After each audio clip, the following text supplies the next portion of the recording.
Alright class, in this lesson we're going to take a look at the change of base formula, which is very helpful when we come up with logs that are any base different than 10 or e. And we can use this formula to change any log to base 10 like we want it to be. Or base e, but generally base 10 because it makes it really easy to plug in the calculator. So this is the actual formula down here, but it's a lot easier with the method I'm going to tell you in a second. So you can write that down and memorize it, or you could just do what I'm going to tell you to do, which is we've got log base 8 of 24. We want to know how to plug it in the calculator. Well, to plug it in the calculator, all we need to do, because again, there's no way to put on your calculator log base 8, unless, actually, you can, if you have the different sharp calculators, you can actually change the base, and there's a button that you can do that with. But if we want to plug this in a calculator with most calculators, like the iPad or iPhone calculator or a TI anything, what you need to do is put your log like this, and then draw a line that separates the base from the rest of it. What we just did was we kind of make it into a fraction, where it's log 24 on top. And then what you do is you write log on the bottom. So basically what we just turned this into is log of 24 divided by log of 8.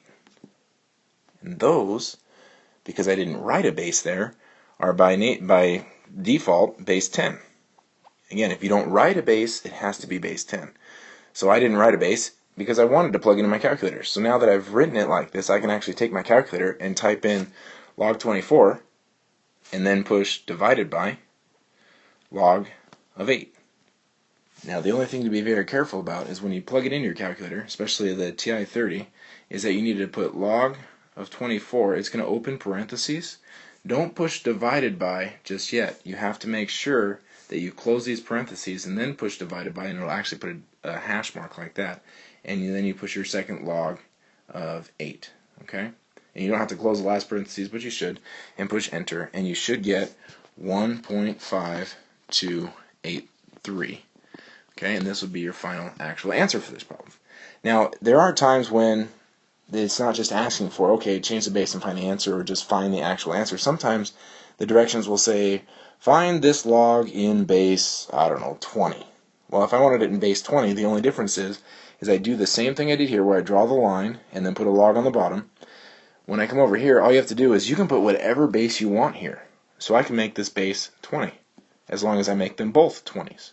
I can make them 30s if I want to. It doesn't matter. You can make them any base you want as long as you set the fraction up just like this. Okay? So now let's try it with this one. We've got log base 27 of 9. Well, let's say I want to actually plug it in my calculator. Well, I just need to draw my line that separates the base down and put a log on the bottom. And then it just rewrites to be log of 9 divided by log of 27. Now I can actually take this and plug in my calculator and type in log of parentheses 9, close parentheses, divided by log 27. If I type that in my calculator, I should end up with 0.66, and then you put a line over it, because that's what it just repeats forever. Okay? So that's all I have for us on change of base. Now we have to really quickly look at solving natural logs.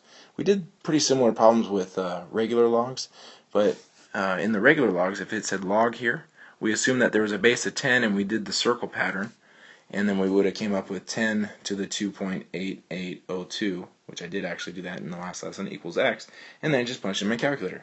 Well, we're doing something very similar here when it comes to natural logs. The only difference is, instead of having a base of 10, there's a base of e. So it's e to that power. So instead of 10 here, I just replace it with an e, which looks like this, e to the 2.8802, and that's equal to x. Okay. Now you can type this into your calculator. If you were looking at the TI-30, all you'd have to do is push the second button, and then you push second ln, and that gives you the e to the power. So you push second ln, and then you type in your 2.8802, and that should give you your answer, which should be 17.8178. I suppose. Go to a few decimal places. Okay? So let's look at the second one, which is just ln of 4, or ln of x equals 4. Now we just have to remember the base is e, So it's e to the fourth power is equal to x. So if I type it in my calculator, I just push second, ln, and then I push 4, and that should give me x is 54.598. Okay?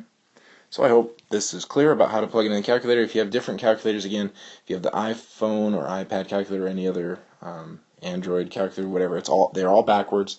Even the Windows calculator, if you have a Windows-based calculator, you would do 4 and then probably push second ln, and it would probably do the same thing. So it's just backwards rather than putting it straight forward.